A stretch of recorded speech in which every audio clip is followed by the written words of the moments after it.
Baseball was entirely focused on the direct-to-device opportunity. We were founded about 8 years ago with some initial purpose to solve some of the problems that exist in the 3D protocol. And we have since launched 5 satellites. They're the largest satellites ever launched commercially in the low Earth orbit, and we're getting ready to launch one that's 3 times the size next month. We've, over this 8-year journey, raised about $5 billion in support of this network build-out. Think of us a LEO constellation that's entirely focused on cellular. And we've done that because, first, from a technology point of view, and it's second, with partnered operators. So we've built relationships and agreements with 50 global network operators globally who have, with 2 billion subscribers. We're entirely focused on just 6 billion old phones that are circulation today. You can't keep over there going in and out of products to their daily basis, so you live, work, and travel. We do this with really differentiated architecture at Orpin that we're creating or building now. And we do it in the part of the ecosystem is very important. This not I did ecosystem that we own entirely. It's the ecosystem that we participate, and the mobile network operators are a very important piece, and they are the ones that we pay our service revenue to on our phones and the $1 trillion tip. So we were founded around this opportunity as this grow in the interest of the years. We take the right strategy, which is a broadband first strategy. We're delivering large arrays. They can do broadband or Zucos. And that's crypto big. It's a big market, and we've organized our business around them already. So we cop market size expectations. We think they scare me big, how big, but we're tired of more business to come there on a big outcome on that. And we're making real effort constellations of network deployment the world focus and our iteration, big 25 is our next step. Though I think Paul mentioned a good point, which is that it's about making phone work better.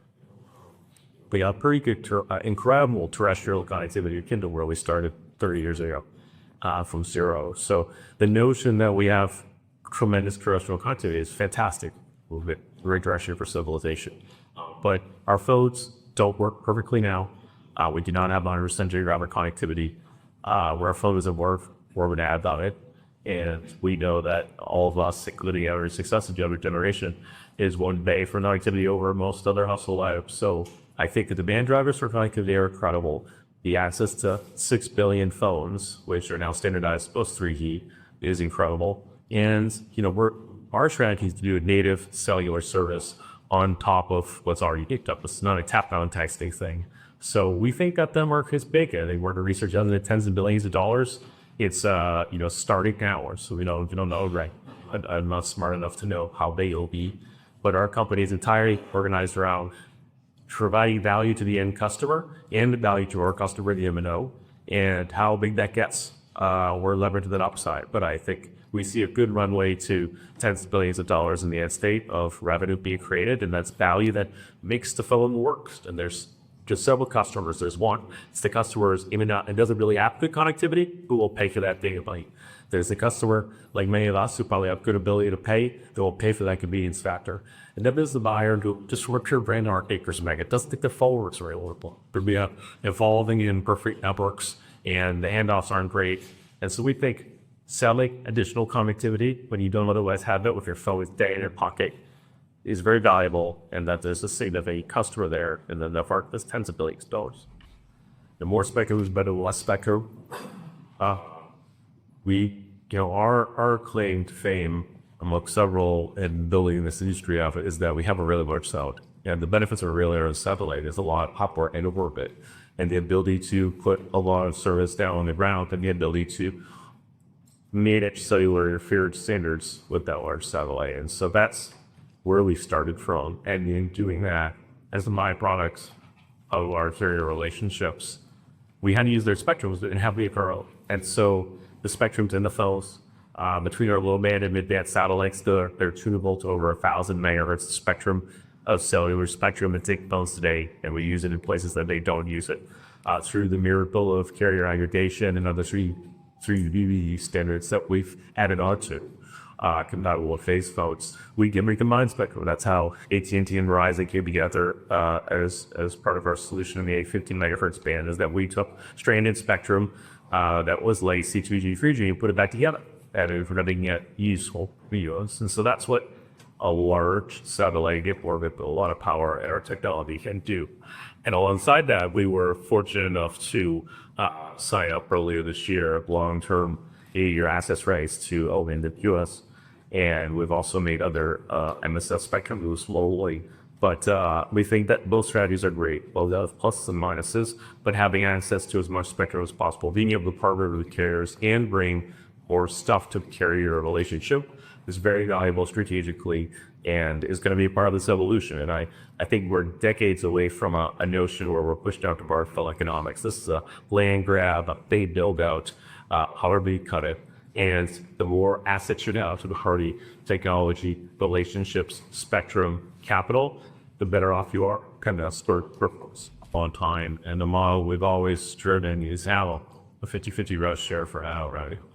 And of the 4 definitive agreements we signed with AT&T, Verizon, both STC, Saudi Arabia, with that cumulative $1 billion to take a big revenue across those contracts. So we think that add-on business model is a smart way to go for a broadband product, and we think that the value is there for the customer to pay some percentage of your customer a base to pay.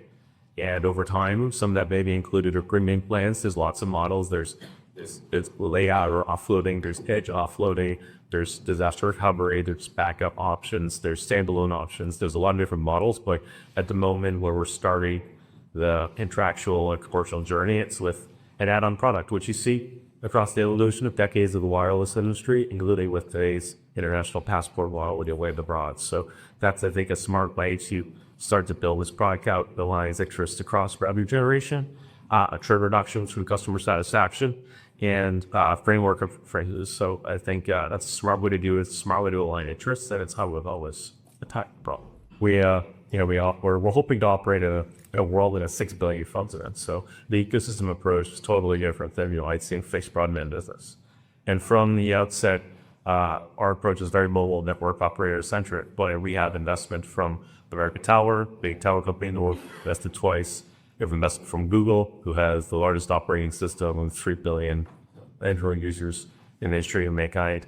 But on top of the mobile network operator room, that's really where we pay our bet, because we think that's where the services hand is, that's where the users are, that's where folks will value rich media, broadband, video, the stuff that we do on our phone or request. And that means both phones invested 3 times. So we have a 5-year mutually exclusive contract in all 24 of their markets globally, including a joint venture in Europe.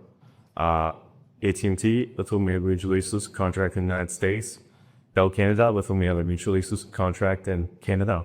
And the CC, we just signed up with a mutually exclusive contract in some locations over as many as 10 years. So for us, we've narrowed that we will network operators. They've been in the room with us for years and years and years developing this product. And their CLOs, their C-suite is alive with us. And for those who have said, well, these investments are small, they're not meaningful, we just announced last week on our earnings call for the first time cumulative take-or-pay agreements of over $1 billion in future revenue commitments, in addition to prepayments, including $175 million coming in this month from SPC. So we think mobile network operators are our partner of choice. We love the ecosystem. We want to grow the ecosystem, and that's our strategy.